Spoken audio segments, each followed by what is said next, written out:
Hey guys, Budget Bug Out, Chad back again. Thanks for watching. Day after the Super Bowl, big game last night. Good stuff. I had a request from a good buddy of mine, Don, to just go over my bug out bag, shelter, food, and all that kind of stuff. Okay, so we're going to jump right into that again for the budget-minded Second Amendment lovers. So I'm just going to dive right in. So bug out bag. Now, just guys, remember, a bug out bag is not designed for a long-term solution out in the woods. You're not going to be there for months. It's designed to get you from one location to another, whether that be back home or if you have to leave your home, hopefully a designated location that you've already picked for your bug out. So I'm just going to dive right in and start with the bag. So this is my bug out bag. It's pretty big, I know. It's a Coleman 65-liter Elite.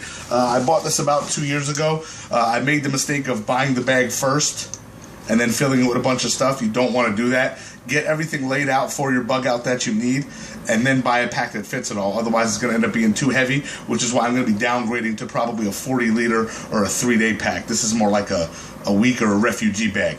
But first off, one thing I wanted to talk about with backpacks is the 3 different types you can get. You can get a frameless, which has no frame at all, up to about 25 pounds, an internal frame, which is what this is, right up to about 45, 50 pounds, and then an external frame backpack, which can go right up to about 75 pounds, but you probably don't want to be carrying that much stuff with you when you bug out.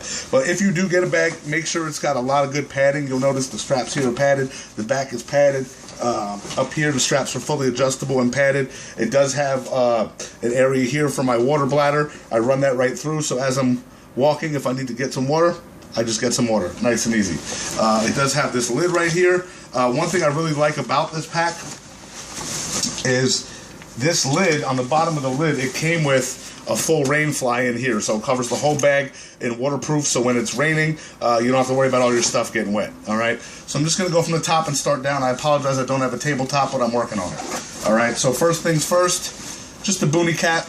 Really, really important if it's raining or the wind. You don't want any of that stuff to get on you, so just a good way to keep the elements off of your head, especially wearing glasses. That's important. An extra shamag. I do have a shamag that I wear with my tactical setup. These are super, super important. Keep the elements off of you. You can also filter water with this. Use it as a sling, a tourniquet, whatever. So these are super, super important. $7 to $10 at any military surplus store, okay? I do have this really ugly and old Marlboro rain jacket, okay? Totally waterproof. I know it's bright red. That can actually come in handy, though, if you need to use it as a signal flag or anything like that. But just keep that in the bag. Okay, and then just Tasco binoculars. Got these for about $15 at a garage sale, I think. Maybe even $10 at a garage sale. Okay, take advantage of garage sales. You find a lot of cool stuff there. Other than that, just some tent tie-down straps, sleeping bag tie-down straps, whatever you need. Getting into the small compartment here, what I have up front, now I don't have too much stuff because I'm going to have my tactical and my EDC set up with me at all times anyway on top of all this. So just a little box. It was my fire kit. I moved some stuff around, so I just got some little crappy stuff in there, a whistle and some inhalation suppressant and all that. Some wet ones, very, very important. Keep yourself dry and fresh. Worst thing you want is to be all crusty when you're out there. I do have an extra holster. This is my old EDC 5-shot leather for my M&P 9. I don't use leather anymore. You'll notice how this is starting to collapse, and that can be really, really bad if that gets in the trigger guard. So, but I do have it in an emergency just in case. Okay, that's about it in there. We'll go to the sides. This does have some nice side pockets on it. You'll notice right here on the side, lashed to the bag, I do have my Elk Ridge machete. Alright, I got this at Big 5 Sporting Goods for right around $15, I think, $20. Really, really sharp, okay? Nice saw blade on top. Hand guard here. It's got your lanyard. And the way it's designed is if you wanted to use it as a saw, you can actually do it that way. How effective it is, I don't know. I have used it to hack a lot of stuff. You'll notice here it's got all kind of stuff on it. I do use my gear, guys. I don't just keep it around, okay? So that's lashed to the side. I chose a machete over an axe just for weight purposes. Okay, axes can be good too, but they also weigh a lot. So we're going to go to this side of the pack. On the side, it's got these 2 nice side zippers here. Once I zipper this down, I do have a bunch of rope, okay? This is UV resistant, rot resistant, This is a 300-pound test, okay? So it's not 550 cord, but it's right under it. This was $8. All right. Little handsaw from Bear Grylls. This was $12, I think, at Walmart on the special. So this just opens up here, and now you have a nice saw for cutting down some limbs or whatever you may have. Okay, pretty cool tool. It literally weighs like 3 ounces, so it's not that bad. All right. Contractor bag, very important. You can put leaves in here in the winter to keep you off the ground and keep you warm, or use it as a pillow. I learned this from Castaway, guys. Nothing wrong with taking useful stuff when you see it. Just some bubble wrap. I keep this with me in case I do have a wound that I need to compress. Put that on the wound, and it just kind of stops the impact of the lashing or the tourniquet or whatever you put on there. All right. For my old AR-15, I do have an AR-15 charging handle. You always want to keep extra parts for your guns, because guns are machines and machines always break. Okay. Next, what we'll do is we'll get into the food portion. All right. Food and water. Now, I do have 3 liters of water in that water bladder in the bag itself. Water is very, very heavy, guys. So just keep that in mind. The first thing I have is my cooking. You see I use them a lot. This is just a quick little thing. It unhooks. I got this from Walmart for $10, I think. So as you notice, I use a lot of stuff from the Walmart camping section because they do have a lot of stuff that in a pinch will work. Is it the best gear ever? No, but it's cheap. Again, budget bug out. That's what we're here for, guys, right? So you just take that off, and in there you have your pan, your pot, your cup, boil water, and a frying pan, okay, with a lid and a handle. Pretty cool for about $7. I do have got a good deal on a box of Cliff Bars, so I got about 3 of those. I'll probably be getting rid of that box, actually. So 3 Cliff Bars, some emergency candles, very, very important.